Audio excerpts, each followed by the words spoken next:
Hi everyone, welcome to the I Am Noer Channel. This time, I will tell you a story about a legend from Rome, Julius Caesar. For that, let's take a few moments to detach from the hustle and bustle of the outside world and turn inward. Find the most comfortable position for you right now. You can sit in a chair with your back straight but still relaxed, or lie down comfortably. Make sure your body is well supported. If you feel comfortable, gently close your eyes. Or, if you prefer, rest your gaze on a single point on the floor, a few feet in front of you. Set an intention in your heart that the next few moments are time you are giving specifically to yourself. A time to rest, restore, and rediscover peace. Gaius Julius Caesar, one of the most influential figures in world history, was born from the womb of the tumultuous Roman Republic. His early life was not a tale of abundant luxury, but rather a journey forged by family connections, personal ambition, and the brutal political crises that ultimately shaped him into a legendary leader. Julius Caesar was born in Rome, around the 12th or the 13th of July, in the year 100 BC. He came from the gens Julia, an old patrician or noble family. Although they possessed a distinguished lineage that they claimed descended from the Trojan hero Aeneas, and even the goddess Venus, the Caesar family, at the time of his birth, was not among the wealthiest or most politically influential families. In Rome, his father, also named Gaius Julius Caesar, had a respectable political career, reaching the position of praetor, one level below the highest office, consul. However, his father died suddenly when Caesar was only 16 years old.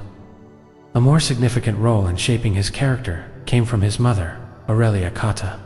Hailing from the influential Cotta family, Aurelia was known as an intelligent and dignified mother who instilled discipline and self-confidence in her son. The most decisive family connection for Caesar's future came from his aunt Julia, who was the wife of Gaius Marius. Marius was a brilliant general and a skilled politician, the leader of the populares faction which fought for the interests of the common people. It was this relationship with Marius that placed the Caesar family in the dangerous whirlwind of Roman politics. As a nobleman's son, Caesar received an excellent education. He studied rhetoric, the art of public speaking, philosophy, and Greco-Roman literature. His skill in oratory and writing would later become his primary weapon on the political stage. His teenage days were overshadowed by the first civil war between his uncle, Gaius Marius, and Lucius Cornelius Sulla, the leader of the faction supported by the senatorial aristocracy. When Marius's faction controlled Rome, the young Caesar was appointed Flamen Dialis, or the high priest of Jupiter. At around the age of 16, he also married Cornelia, the daughter of Lucius Cornelius, Cinna, a key ally of Marius. This marriage firmly tied Caesar to the populares faction. The tables turned when Sulla successfully retook Rome in 82 BC and declared himself dictator. Sulla began a program of proscription, a brutal purge of his political enemies, due to his close ties with Marius and Cinna. Caesar's name was on the list of suspects. Sulla ordered Caesar to divorce Cornelia as proof of loyalty. With extraordinary courage for a young man, Caesar refused the command. The consequences were fatal. He was stripped of his priestly office. His inheritance was confiscated, and he was forced to flee Rome to hide.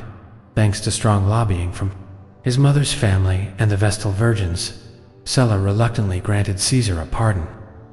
It is said that Sulla remarked, "We saw many a Marius in that boy," a recognition of the potential threat Caesar possessed for the future. To avoid further danger, Caesar left Rome and began his military career in the province of Asia, now part of Turkey. He served with distinction and was awarded the Corona Civica, civic crown, one of the highest military honors, for saving the life of a fellow soldier during the siege of Mytilene. Upon his return from military service after Sulla's death, Caesar experienced one of the most famous adventures of his life. The ship he was on was hijacked by Cilician pirates. During his captivity, Caesar showed no fear. Instead, he acted superior, joking with the pirates, writing poetry, and even criticizing their work. He demanded that his ransom be raised from 20 talents to 50. Feeling he was worth more, he playfully promised that he would return to capture and crucify them all. The pirates laughed at him However, after his ransom was paid and he was freed, Caesar kept his word. He raised a small fleet, hunted down the pirates, and executed them exactly as he had said he would. This story of Julius Caesar's early life is not merely the biography of a young nobleman. These events, his political connections, his defiant refusal of a dictator, his military achievements, and his legendary adventure built his reputation as an ambitious, intelligent, and utterly fearless individual. The foundation for the conqueror of Gaul and the master of Rome had been laid. After a perilous period of exile, Julius Caesar returned to Rome not as a frightened youth, but as a man whose ambition had been forged by hardship. His rise to absolute power was a masterpiece of political strategy, military genius, and an unparalleled seizure of opportunities. Upon his return to Rome after Sulla's death in 78 BC, Caesar brilliantly began his career as a lawyer in the Roman Forum.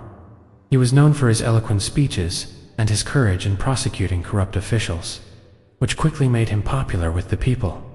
Caesar patiently climbed the curses and the traditional Roman political career ladder. 72 BC, elected military tribune. This story begins around 73 to 72 BC. Rome was in a period of transition. Sulla's brutal dictatorship had ended, and Sulla himself had died. But the influence of the Optimates, conservative nobles he supported, was still very strong in the Senate. It was on this political stage that a young man named Gaius Julius Caesar, now in his late 20s, set foot in Rome once more. He was no longer the naive youth who had fled from Sulla's wrath.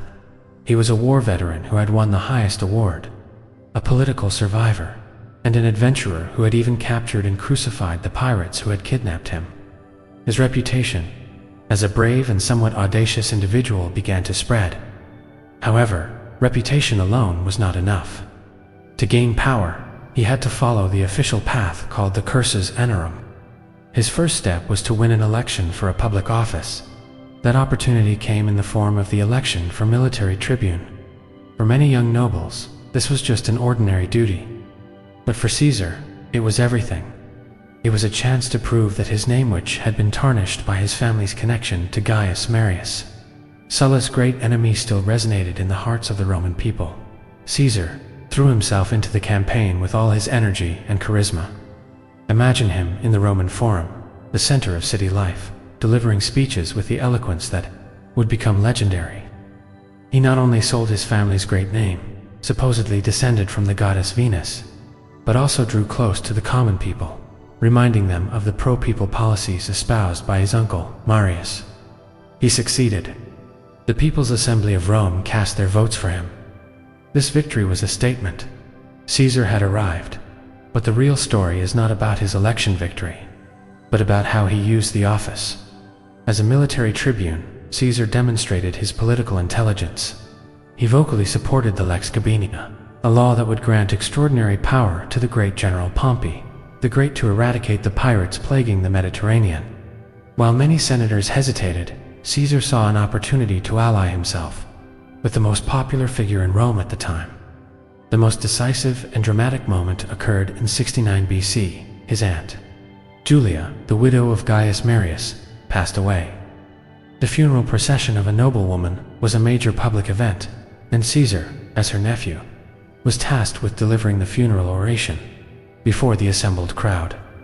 Caesar not only praised his aunt, but did something unthinkable and incredibly brave. For the first time since Sulla's regime, he ordered that the statues and death masks, images of Gaius Marius, be paraded in the procession. The atmosphere instantly became tense. Sulla's supporters and the Optimates were stunned and angry. In contrast, the common people who still idolized Marius cheered wildly. It was a brilliant act of political defiance.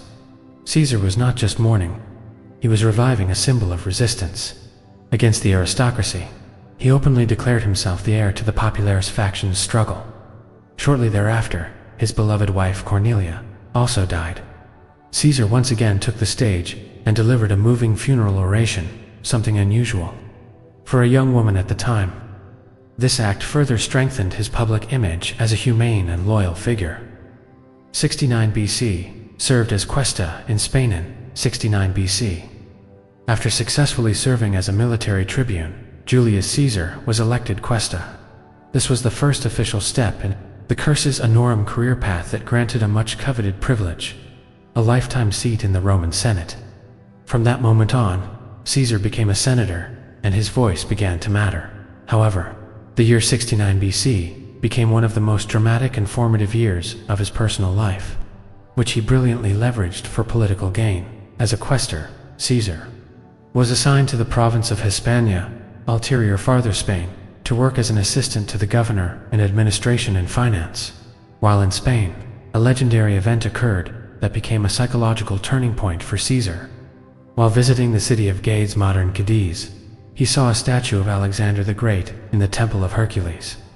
According to the ancient historians Plutarch and Suetonius, Caesar gazed at the statue, sighed deeply, and appeared very distressed.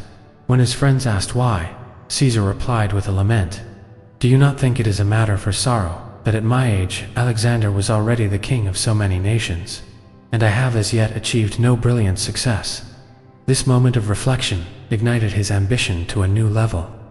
He felt ashamed of himself because, in his early 30s, he felt he had achieved nothing compared to his childhood hero, who had conquered the known world at the same age. Overcome by a new restlessness and ambition, Caesar requested to be relieved of his duties in Spain early. He returned to Rome with a burning determination to pursue power more swiftly, and to let no more time be wasted. 65 BC. Served as aedile after serving as military tribune. The next step in the cursus honorum was the office of aedile, which he successfully attained in 65 BC for other politicians. This was an ordinary administrative post, but in Caesar's hands, this office was transformed into a spectacular stage to capture the hearts and minds of the Roman people. An aedile had several important duties: overseeing markets and the food supply, maintaining public buildings like temples and roads, and most crucially, organizing religious festivals and public games.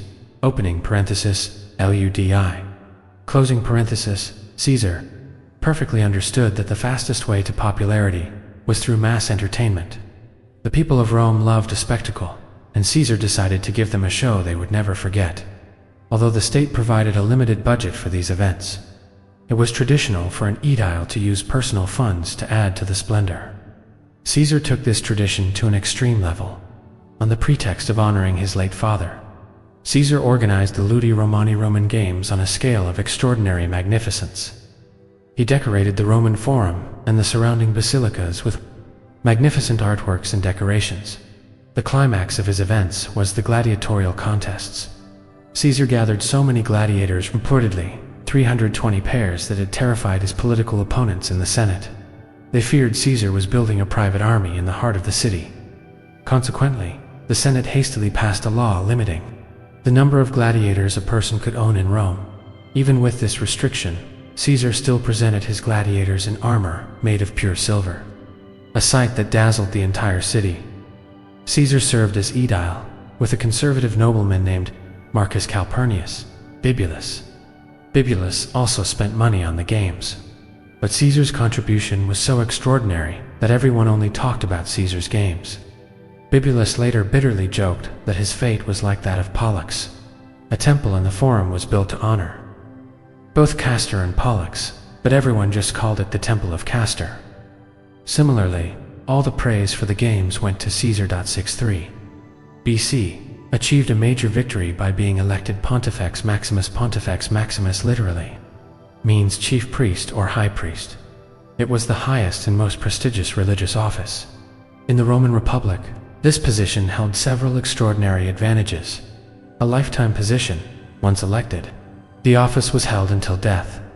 Political influence, although religious in nature, the office wielded immense political influence. The Pontifex Maximus controlled the Roman calendar, which could be used to lengthen or shorten the terms of officials, oversaw religious law, and presided over the College of Priests, status and dignity. Holding this office conferred unparalleled status and honor in the eyes of Roman society. Official residence. He was entitled to live in the Domus Publica, a luxurious house in the heart of the Roman Forum. In 63 BC, the incumbent Pontifex Maximus Quintus Caecilius Metellus Pius died. This opened up a rare opportunity for a new election. Caesar, who had just been elected praetor, a judicial official, saw this as a golden opportunity.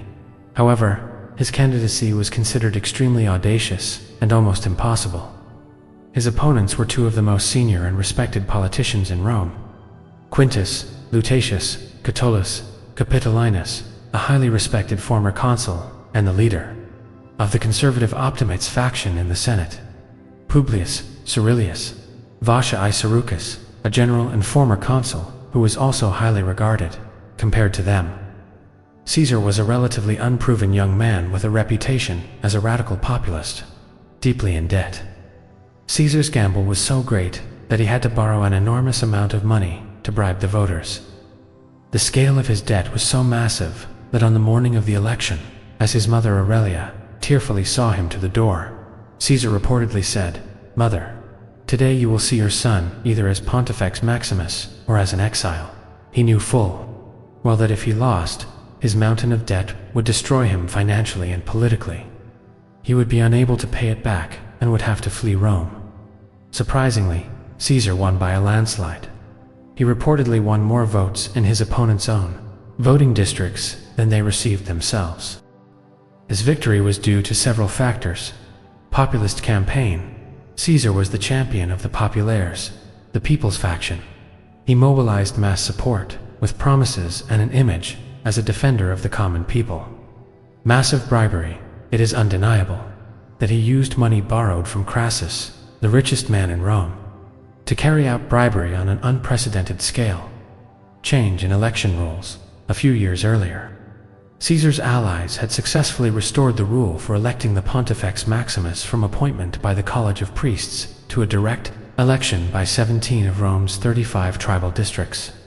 This paved the way for a popular candidate like Caesar to win, even without the support of the elite. Caesar's election as Pontifex Maximus was a brilliant political coup. He managed to defeat the most powerful figures of the opposing faction, secure a lifetime position that gave him extraordinary influence, and permanently place himself in the highest echelon of Roman power, all before he had even reached the peak of his military career in Gaul. 62 BC became praetor after his huge success in winning the office of Pontifex Maximus High Priest in 63 BC. Julius Caesar's star shone even brighter in Rome. However, this popularity also made him a prime target for the conservative nobles in the Senate, known as the Optimates. Figures like Marcus Porcius, Cato the Younger, and Marcus Tullius Cicero viewed him with deep suspicion. The year 63 BC was a tumultuous one. Rome had just been shaken by the Catilinarian conspiracy, a coup attempt successfully foiled by Cicero, who was consul at the time. During the Senate debate on the fate of the conspirators, Caesar argued against execution without a trial, a position that made him appear soft to the Optimates, but more popular with the common people. It was in this tense political atmosphere that Caesar ran for the office of praetor, one of the highest positions in the Roman Republic, one step below consul. The election for praetor for the year 62 BC was fiercely contested. Caesar's political enemies tried hard to block him. However, armed with his high popularity and political acumen, Caesar managed to win the election. As a praetor, his main duty was to act as a senior judge in Rome. He presided over courts and handled legal matters. However, his term as praetor would not be remembered for his legal decisions, but for a major scandal that occurred in his own home. In December 62 BC, Caesar's wife at the time, Pompeii, hosted the sacred rites of the Bona Dei Good Goddess. This was a mysterious religious ceremony exclusively for women. No man was allowed to be present or even see it. However, a reckless and notoriously debauched young nobleman, Publius Clodius Pulcher, snuck into Caesar's house disguised as a female harpist. His goal was allegedly to seduce Pompeii. His presence was eventually discovered, causing chaos and the desecration of the sacred ritual. This incident became a major scandal in Rome. The Optimates saw it as a golden opportunity to bring Caesar down. Clodius was dragged to court on charges of sacrilege. As a key witness, Caesar was called to testify. Here, Caesar's political genius shone. Unexpectedly, Caesar testified that he knew nothing and had no incriminating evidence against Clodius. His action saved Clodius from conviction. The confused judge then asked Caesar, "If you do not believe he is guilty, why did you divorce your wife, Pompey?" Caesar gave the reply that would become one of his most famous quotes of all time. "Ux me non modo culpa, sed etiam suspicion carere debet." My wife must be free, not only from guilt, but also from suspicion. With this single sentence, Caesar managed to save face. He demonstrated an exceptionally high moral standard to the Roman public. Avoid an enemy. He did not make an enemy of Clodius, a cunning popularis politician. Eliminate the problem. He divorced Pompey to end a scandal that could have ruined his career. His term as praetor ended with his reputation intact, despite the scandal. The next step was to become a provincial governor, praetor. Caesar was allocated to govern the province of Hispania, ulterior farther Spain.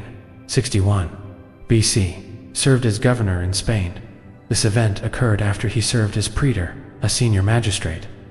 In Rome, in 62 BC, after a term in the city ended, a former praetor would typically be sent to govern a province with equivalent authority, known as a propraetor.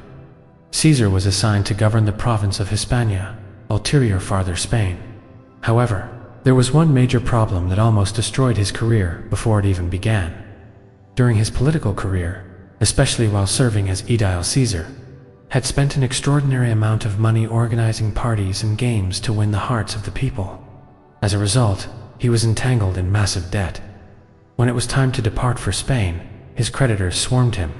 They physically blocked him from leaving Rome, demanding repayment. For Caesar, this was a disaster. The governorship of a province was the only way to acquire wealth and pay off his debts, but his debts were preventing him from taking that very position. He was trapped in a vicious cycle. It was at this critical moment that Marcus Licinius Crassus, the richest man in Rome, intervened. Crassus was no philanthropist. He was a shrewd politician. He saw great potential in Caesar as a political ally to counter his rival, Pompey the Great. Crassus agreed to be a guarantor and pay off a portion of Caesar's most pressing debts, some reportedly reaching 830 talents, a fantastic figure at the time. With financial help from Crassus, Caesar was finally able to break free from his creditors and set off for Spain in 61 BC.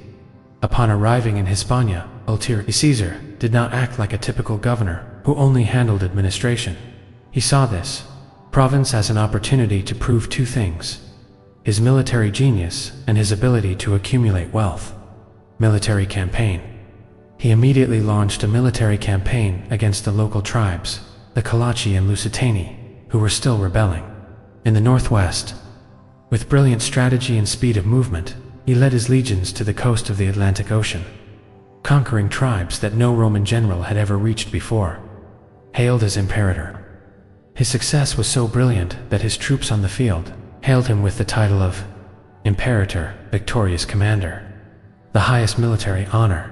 Administrative reforms. Besides war, he also showed his talent as an administrator. Ironically, he passed laws to regulate debt issues in his province, showing a deep understanding of the problem that had almost destroyed him: accumulating wealth through the spoils of war and efficient provincial management. Caesar managed to amass a huge personal fortune. He was not only able to pay off all his remaining debts to Crassus and others, but also made a large profit in 60 BC. Caesar returned to Rome as a wealthy war hero. Thanks to his victories, the Senate granted him the right to triumph, the grandest victory parade in Rome, where a general would display his troops, captives, and spoils of war. This was the pinnacle of honor for a commander. However, there was a problem. To register as a candidate for consul, the highest office in Rome, he had to be inside the city as a private citizen. Meanwhile, to celebrate a triumph, a general had to wait outside the city limits with his army. His political enemies in the Senate, led by Cato the Younger, deliberately refused to grant him permission to register as a candidate from outside the city, in absentia. Caesar was faced with an impossible choice: glory, triumph, celebrate his military victory with a parade that would immortalize his name; power, consul. Forgo the honor of a triumph to pursue the highest political office. Without hesitation, Caesar chose power. He relinquished his right to a triumph, disbanded his army, and entered Rome as an ordinary citizen to run for consul. The story of his governorship in Spain is a crucial turning point. He left as a bankrupt and threatened politician, and returned as a victorious, wealthy general and an unstoppable candidate for consul, ready to form the first triumvirate and shake the Roman Republic to its foundations. A political alliance, unofficial yet immensely powerful, that became the driving engine for Julius Caesar's rise to the pinnacle of power.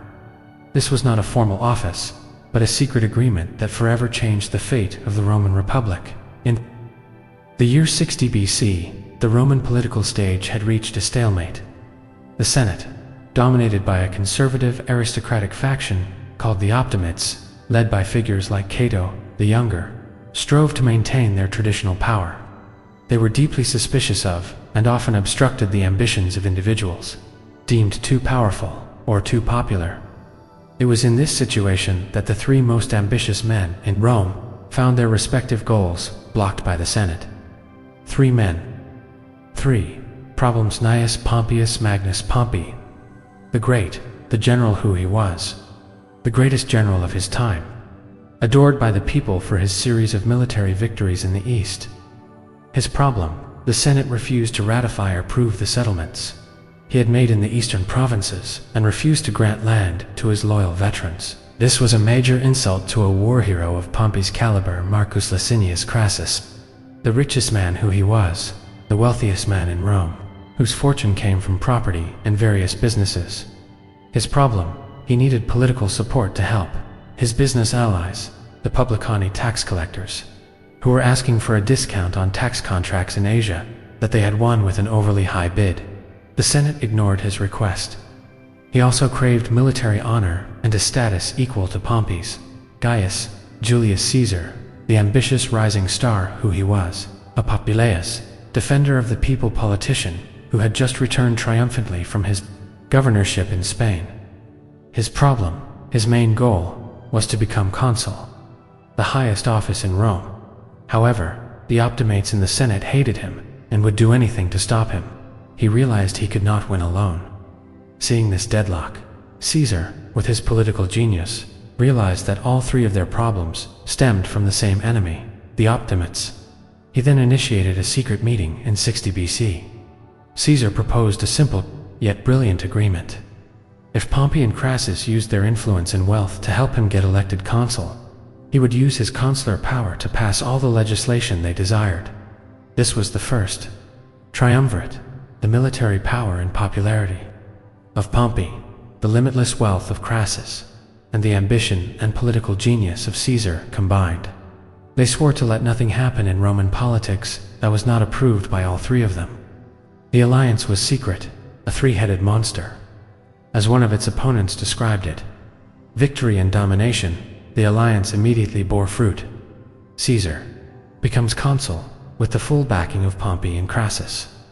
Caesar was easily elected consul for the year 59 BC, passing legislation during his term. Caesar fulfilled his promise.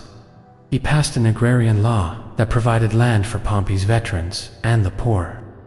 He also gave the tax collectors allied with Crassus the discount they wanted. He often used intimidation and ignored Senate procedures, enraging the Optimates. Reward for Caesar as a reward for himself. Caesar managed to secure a proconsulship governorship in Gaul for 5 years, a golden opportunity he would later use to conquer all of Gaul and build an army loyal to him to strengthen the alliance. Caesar married his beloved daughter, Julia, to Pompey. This marriage became the emotional glue between the two men. The triumvirate was a fragile alliance, dependent on a balance of personal interests. Two key events destroyed it. The death of Julia, 54 BC. Julia died in childbirth. Her death severed the most important personal bond between Caesar and Pompey. Without Julia as a mediator, suspicion and rivalry between them began to grow. The death of Crassus, 53 BC.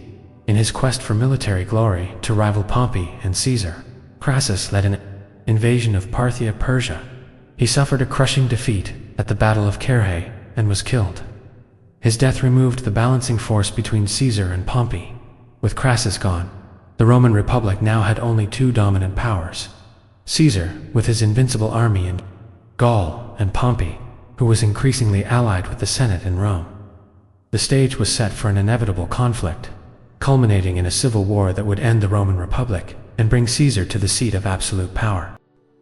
After his term as consul in 59 BC, Caesar, through the First Triumvirate, successfully secured the proconsulship governorship of three provinces: Cisalpine Gaul, northern Italy; Illyricum, the Balkan coast; and most importantly, Gaul, modern southern France.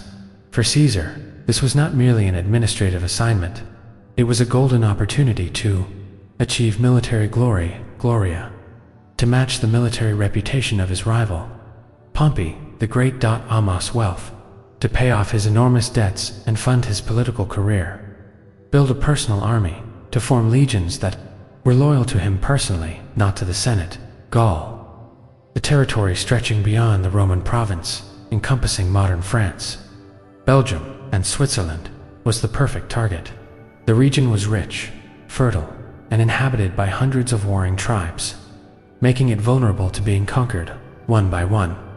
Caesar did not conquer Gaul in a single major offensive, but through a series of carefully calculated campaigns over 8 years. First pretext, the Helvetii and the Suebi, 58 BC. Caesar found the perfect excuse for intervention when the Helvetii tribe from modern Switzerland began a mass migration across the territory of Rome's allies. Under the guise of protecting Rome's allies, Caesar annihilated the Helvetii. Shortly after, Gallic tribes asked for his help to drive out Ariovistus, a Germanic king of the Suebi tribe who was oppressing them. Caesar defeated Ariovistus in a fierce battle, establishing himself as both the protector and the new master of Gaul, conquering the Belgae in daring expeditions 57 BC to 55 BC. Caesar then moved north to conquer the confederation of the Belgae tribes, whom he described as the bravest of all the Gauls. After a series of brutal battles, he managed to subdue them, to enhance his reputation in Rome. Caesar undertook two incredibly daring and unprecedented military actions. Invasion of Britain. He twice led expeditions across the English Channel to Britain in 55 and 54 BC. Although they did not result in a permanent conquest, the news of Roman troops landing on this mysterious land made him the talk of Rome. Crossing the Rhine River, he built a remarkable wooden bridge in just 10 days to cross the Rhine River and enter Germanic territory, demonstrating that no natural barrier could stop him. The Great Revolt and the rise of Vercingetorix 52 BC after years of brutal conquest.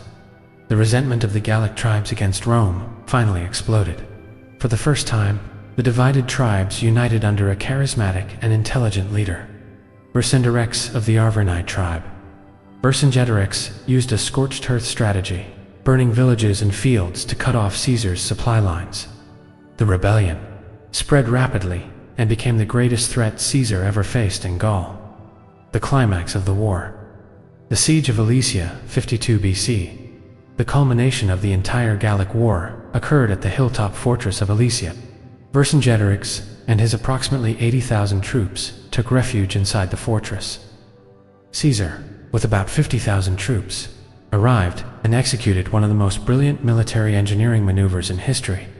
Knowing that a massive Gallic relief army was coming, Caesar ordered the construction of two giant lines of defensive fortifications: inner wall, contravallation, 18 kilometers long, facing Alesia to besiege Vercingetorix inside; outer wall circumvallation, 21 kilometers long, facing outward to protect his army from the attack of the Gallic relief force. Caesar was now in an extraordinary position. He was simultaneously besieging and being besieged. The climactic battle ensued. The Gallic relief force, numbering over 200,000 men, attacked the outer wall, while Vercingetorix attacked the inner wall. The outnumbered Roman forces had to fight on two fronts simultaneously in a desperate battle. Caesar's personal leadership was decisive. He moved along the battle lines, encouraging his troops at the most critical points. Finally, a cavalry charge he led shattered the Gallic relief force, which then fled. Seeing their relief army defeated, Vercingetorix surrendered the next day to save his remaining forces from starvation. At the end of 50 BC, the air in Rome was heavy with tension. On one side was Julius Caesar, the conquering hero of Gaul, for 8 years. He had achieved victory after victory, amassed extraordinary wealth, and most importantly, built a fanatically loyal veteran army. His popularity among the common people was unmatched. On the other side was the Senate, controlled by conservative nobles, optimists. They saw Caesar's soaring power and popularity not as an asset to Rome, but as a mortal threat to republican tradition. Their fear found a powerful ally in Pompey, the Great. Ironically, Pompey was Caesar's former ally and son-in-law, but he had now become the spearhead of the faction that wanted to destroy Caesar. The crisis peaked as Caesar's term as governor was about to end. His enemies in the Senate, with Pompey's support, issued a cruel ultimatum. Caesar must lay down command of his army, disband his legions, and return to Rome as a private citizen. For Caesar, this was not a request, but a political death sentence. Without the protection of his army and the immunity of his office, he would be immediately dragged to court by his enemies on false charges and destroyed. He was cornered. On the fateful night of January 10th, 49 BC, Caesar stood on the bank of a small, insignificant river in northern Italy, the Rubicon. This river was more than just flowing water. It was a sacred boundary established by law. A general was strictly forbidden from leading his army across the Rubicon into the territory of Italy. To do so was an act of insurrection, a declaration of war against the state. On the riverbank, with his loyal officers from the 13th Legion, Caesar was struck by doubt. He contemplated the consequences of his next move. To retreat meant personal and political ruin. To advance meant plunging the entire Roman world into the abyss of a horrific civil war. The ancient historian, Suetonius, describes how Caesar said to his companions, "We can still draw back, but if we cross this little bridge, everything will have to be decided by the sword." The fate of a republic rested on his shoulders. He weighed loyalty to a law that would destroy him against loyalty to himself, his army, and his ambition. Alia iacta est. The die is cast after a deep internal struggle. The decision was made. With a steady gaze, he turned to his troops and uttered the words that would echo through history. Alia iacta est. The die is cast. This phrase was not an expression of victory, but an acknowledgement of a final gamble. Like a gambler who has thrown the dice, the outcome was now in the hands of fate. There was no turning back. There were no more negotiations. His command, the legionary standards, moved forward. The sound of soldiers' leather sandals marching in unison broke the night silence as they crossed the wooden bridge over the Rubicon. Every step they took was a step away from peace and deeper into war. Crossing the Rubicon was a symbolic act that marked the point of no return for Caesar. He had openly defied the authority of the Senate and declared himself a rebel. From that moment, there were only two possible outcomes for him: absolute victory or a shameful death.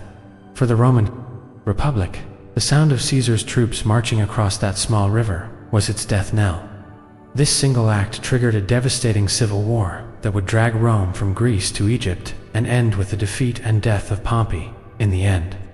By crossing the Rubicon, Caesar not only saved himself, but also destroyed the old order and paved the way for his rise as dictator for life, effectively ending 500 years of Roman Republican history and laying the foundation for the coming Roman Empire. Julius Caesar's Civil War 49 BC to 45 BC was a colossal conflict that destroyed the Roman Republic and propelled Caesar to the pinnacle of power as its sole ruler. It was a war that pitted Rome's two greatest generals, Caesar and Pompey, against each other in a deadly struggle across 3 continents. The conflict was triggered by the collapse of the First Triumvirate and the escalating tension between Caesar and Pompey, who was now allied with the Senate. When the Senate ordered Caesar to disband his loyal army and return to Rome as a private citizen, move that would surely destroy him, Caesar was faced with a choice between ruin or rebellion. On January 10th, 49 BC, he made his fateful decision, uttering his famous line, Alia iacta est, the die is cast. He led his army across the Rubicon River, the sacred boundary of Italy. This act was a declaration of war. Phase 1, the Italian campaign, and the chase 49 BC. Caesar's speed. Caesar moved with astonishing speed. He quickly took control of cities in Italy, with little resistance. Pompey's retreat. Pompey and the panicked senators were not prepared for a fight in Italy. They made the strategic decision to abandon Rome and cross over to Greece. Their plan was to gather a large army from the eastern provinces loyal to Pompey, blockade Italy, and counterattack later. Caesar masters Italy. In a short time, Caesar became the master of Italy without significant bloodshed. However, his main enemy had escaped. Phase 2, the Spanish campaign 49 BC. Before pursuing Pompey to Greece, Caesar made a clever strategic move. He knew that Pompey had 7 loyal legions stationed in Spain, which could pose a serious threat. To his rear, with the same speed, he marched to Spain. At the Battle of Ilerda, through a series of brilliant maneuvers, Caesar managed to surround and force Pompey's forces in Spain to surrender without a major battle. He had now secured the Western Front. Phase 3, the Greek campaign and the decisive Battle 48 BC. This was the main phase of the civil war, Siege of Dyrrhachium. Caesar managed to transport his army to Greece and attempted to besiege Pompey at the port city of Dyrrhachium. However, Pompey's army was much larger and had better supply lines by sea. Caesar suffered a tactical defeat and was forced to retreat. Battle of Pharsalus. Pompey, urged on by arrogant and overconfident senators, pursued Caesar to the plains of Pharsalus. It was here that the most decisive battle took place. Forces. Pompey's army significantly outnumbered Caesar's approx 45,000 infantry and 7,000 cavalry compared to Caesar's forces. Approx 22,000 infantry and 1,000 cavalry. Caesar's genius tactic, knowing Pompey would rely on his superior cavalry. Caesar hit a reserve line of infantry. When Pompey's cavalry charged, they were crushed by this unexpected line. Caesar's victory was absolute. Pompey's army was shattered. Pompey himself fled the battlefield. Phase 4, the Egyptian campaign and the death of Pompey. 48-47 BC, the defeated Pompey fled to Egypt, hoping to find sanctuary. However, the advisors to the young pharaoh, Ptolemy XIII, decided to assassinate him to please Caesar. When Caesar arrived, he was presented with Pompey's head. Caesar reportedly was angered and wept at the undignified end of his rival. Caesar then became embroiled in the Egyptian dynastic war between Ptolemy XIII and his sister, Cleopatra VII. Caesar sided with Cleopatra, who would become his lover, defeated Ptolemy XIII's forces, and placed Cleopatra on the throne of Egypt. Phase V, mopping up the remaining resistance for 745 BC. Although Pompey was gone, the war was not over. His remaining supporters gathered in other provinces. Battle of Zela, 47 BC, in modern-day Turkey. Caesar swiftly defeated Pharnakes II, a king who tried to take advantage of the chaos. It was from this battle that he sent his famous message: "To Rome, Veni, Vidi Vici, I came, I saw, I conquered." Battle of Thapsus, Africa, 46 BC. Caesar defeated the remnants of the Senate's forces, led by Cato the Younger and Metellus Scipio. After this defeat, the steadfast Cato chose to commit suicide rather than live under Caesar's rule. Battle of Munda, Spain, 45 BC, the final and most difficult battle. Caesar fought against Pompey's sons. Caesar admitted that in this battle, he fought not for victory, but for his life. He managed to secure a hard-won victory. With the victory at Munda, organized resistance against Caesar ended. He returned to Rome as the undisputed sole ruler. This civil war effectively destroyed the institutions of the Roman Republic. Caesar was appointed dictator for life, dictator perpetuo, concentrating all state power in his hands and paving the way for the birth of the Roman Empire under his nephew and heir, Augustus. After winning the civil war and eliminating all his opponents by 45 BC, Julius Caesar returned to Rome no longer as a general or a politician, but as the absolute master of the Roman world. The period between 46 BC and his assassination in 44 BC marked the peak of his power, during which he wielded unprecedented authority and initiated a series of ambitious reforms. Caesar's extraordinary power was reflected in the titles and honors bestowed upon him by the Cenotaph and at his own insistence: dictator for life, dictator perpetuo. This was the pinnacle. The office of dictator in Roman tradition was a strictly limited emergency position, lasting only 6 months. Caesar was first appointed dictator for a year, then extended to 10 years. Finally, in early 44 BC, he was declared dictator for life. This move effectively destroyed Republican tradition and placed all state power in his hands. Indefinitely, repeated consulships. He held the office of consul, the highest executive position, for several consecutive years, often without an equal colleague, which violated the principle of dual leadership in the Republic. Father of the Fatherland, Pater Patria. This highest honorary title was given to him, positioning him as the protector and father of all Roman people. Powers of censor and tribune. He held the power of a censor, which allowed him to control the membership of the Senate, and the power of a tribune, which gave him veto power and personal inviolability. Monarchical honors. His power extended beyond politics. For the first time, for a living Roman, his face was minted on coins. The month of Quintilis was renamed July in his honor. His statues were placed among those of the gods, and he was given the right to wear the purple triumphal robe whenever he wished. All of this sent a clear message. Caesar was no longer a republican official. He was a sole ruler whose status approached that of a king or even a god at the height of his power. Caesar not only enjoyed his status, but also launched a broad and long-lasting reform program, demonstrating his vision as a statesman. Calendar. Reformed the Julian calendar, his most enduring legacy. The Roman calendar at the time was chaotic and out of sync with the seasons. With the help of the astronomer Sosigenes of Alexandria, Caesar introduced the Julian calendar.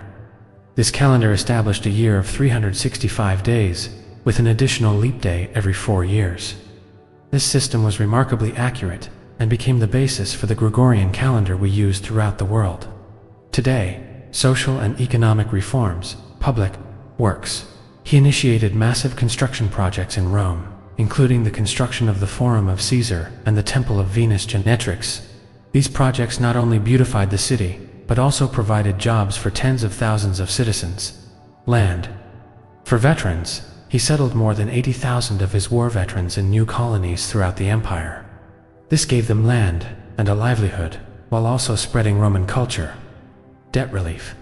He enacted laws to alleviate the burden of debt that had crippled many citizens after the Civil War. Grain dole reform. He reorganized the system of free grain distribution to the poor to make it more efficient and reduce abuse. Government and citizenship reforms, expanding the Senate. He increased the number of senators from 600 to 900, including many of his supporters from the provinces and non-noble classes, which made it more loyal to him, but also diluted the prestige of the old Senate. Granting citizenship. He granted Roman citizenship to many inhabitants of provinces like Gaul and Spain, an important step towards imperial integration. Limiting corruption. He implemented strict rules for provincial governors to limit the rampant practice of extortion and corruption. Although many of these reforms were beneficial, the way Caesar ruled by ignoring the Senate and centralizing all decision-making in himself instilled deep fear among the aristocratic elite. The peak of his power, where he became a king in all but name, directly triggered the conspiracy that would ultimately take his life on the Ides of March, March 15th, 44 BC. The Ides of March, March 15th, 44 B. sees a day eternally etched in history. It was the day that Julius Caesar, Rome's most powerful dictator, was assassinated not by an enemy on the battlefield, but by his own colleagues in the heart of the Senate. This is a story of conspiracy, betrayal, and tragic irony at the height of his power. Julius Caesar had become the sole ruler of Rome, his title as dictator perpetuo, dictator for life, and the honors that bordered on divine status terrified many conservative senators.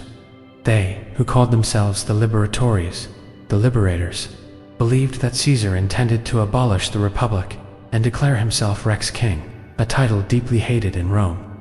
since the overthrow of the monarchy centuries earlier. For them, killing Caesar was the only way to heal and restore the Republic to its former glory. About 60 senators were involved in this conspiracy, but two names stand out the most. Gaius Cassius Longinus, considered the main instigator of the conspiracy. Cassius was a politician, driven by personal hatred and a strong political conviction that Caesar's absolute power was tyranny. Marcus Junius Brutus, the most famous and tragic figure. Brutus was a close friend of Caesar, treated like a son. However, Brutus was a descendant of Lucius Junius Brutus, the hero who expelled the last king of Rome. Haunted by his ancestral legacy and convinced by Cassius, Brutus joined the conspiracy, believing he was acting for the good of the state. His involvement gave moral legitimacy to the assassination. Beware, the Ides of March history records that Caesar had received many bad omens leading up to the fateful day. A soothsayer named Spirina had directly warned him to beware the Ides of March.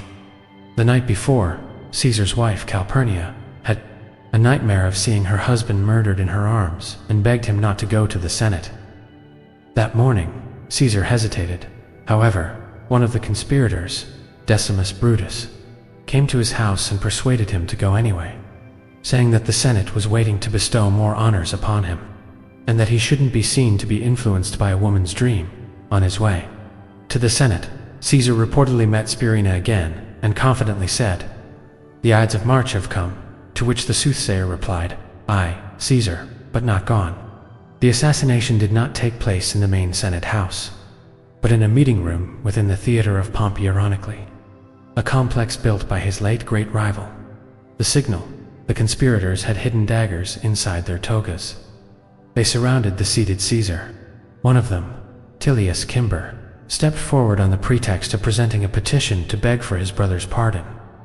The first strike, when Caesar dismissed the petition, Cimber pulled the toga from Caesar's shoulder. This was the signal. Instantly, Publius Ceruleus Casca, standing behind Caesar, delivered the first blow, striking the dictator in the neck or shoulder. Caesar's resistance. Startled, Caesar turned and fought back. "Casca, you villain, what are you doing?" he cried, stabbing Casca's arm with his stylus, a metal writing instrument. The frenzied attack. Seeing Caesar resist, the entire group of conspirators surged forward at once, stabbing him from all directions. Surrounded and helpless, Caesar stopped fighting. He pulled his toga over his face so that no one would see him fall in an undignified state. In a matter of moments, Julius Caesar, the conqueror of Gaul and master of the Roman world, lay lifeless at the foot of Pompey's statue, bathed in blood, from 23 stab wounds. The last words, "Et tu, brute." The most famous phrase, "Et tu, brute," "You too, Brutus," comes from William Shakespeare's play. While there is no definitive historical evidence that he uttered these words, the ancient historian Suetonius reported that some eyewitnesses believed Caesar said nothing. However, others reported that he spoke his last words in Greek to Brutus: Kappa Alpha, Sigma Y, Tau Y. Kappa nu, Omicron nu, Chi Su Tenon, meaning, "You too, my child." An expression of deep sorrow at the betrayal of someone he held so dear. The assassins had hoped to be hailed as heroes who had liberated the Republic. However, what followed was chaos. The people of Rome, who loved Caesar, were enraged. A brilliant funeral oration by Mark Antony ignited the fury of the masses, forcing Brutus, Cassius, and the other conspirators to flee Rome. Ironically, the assassination on the Ides of March did not save the Republic. Instead, the act triggered a new, bloodier civil war that ultimately destroyed the Republic forever and brought Caesar's heir, Octavian Emperor Augustus, to power as Rome's first emperor. The conspirators' goal failed completely. They had instead accelerated the creation of the very system they feared most. The enduring legacy of Julius Caesar. 1. Political transformation. From republic to empire, Caesar's most fundamental legacy is his role as the catalyst who transformed Rome from a republic into an empire. By crushing the Senate's opposition, holding power as dictator for life, and centralizing all authority in himself, He effectively ended the 500-year-old republican system. His assassination did not save the Republic, but instead triggered a new round of civil wars, which were ultimately won by his heir, Octavian. Octavian, who later became Emperor Augustus, built the imperial system of government on the foundations that Caesar had laid. The Julian calendar. The world's timekeeper, one of Caesar's most practical and lasting legacies, is his calendar reform. The previous Roman calendar was chaotic and not synchronized with the seasons. In 46 BC, Caesar introduced the Julian calendar, based on the solar cycle. By establishing a year of 365.25 days and introducing a leap year every 4 years, he created a highly accurate system of dating. This calendar became the standard in the Western world for over 1,600 years and is the direct basis for the Gregorian calendar we use today. 3. Military genius that became legend. Caesar's military tactics and strategies were studied by generals and military leaders for centuries after his death. His ability in siege warfare, his technique at the siege of Alesia, by building a double line of fortifications, became a legendary example in military history. Speed and surprise. Celeritas, his ability to move his army with incredible speed, often caught his enemies off guard. Military engineering. The construction of a bridge over the Rhine River in just 10 days demonstrated the innovation and logistical prowess of his legions. His principles of war continue to be studied in military academies around the world for expansion and Romanization. Caesar's conquest of Gaul not only added a vast and wealthy territory to the empire, but also initiated the process of Romanization. He spread the Latin language, Roman law, and culture throughout Western Europe. By granting citizenship to many inhabitants of the provinces, he began a process of integration that transformed Rome from merely a city-state into a multicultural empire. 5. Linguistic and cultural legacy. Caesar becomes a title. His own name became synonymous with power. The titles for emperors in Germany, Kaiser, and in Russia, Tsar or Tsar, are both derived from the name Caesar. Author and historian. Caesar was a talented writer of Latin prose. His work, Commentari de Bello Gallico, Commentaries on the Gallic War, is not just a military report, but also a brilliant piece of political propaganda. This work became a standard text for anyone studying the Latin language. Enduring inspiration. His dramatic life story, his meteoric rise, his love affair with Cleopatra, his betrayal by a friend, and his tragic assassination has been an endless source of inspiration for writers, artists, and filmmakers, from Shakespeare to Hollywood. In essence, Julius Caesar was a figure who tore down an old world, the Republic, and laid the foundation for a new one, the Empire. Whether regarded as a visionary hero or an ambitious tyrant, it is undeniable that his legacy has fundamentally shaped the course of history.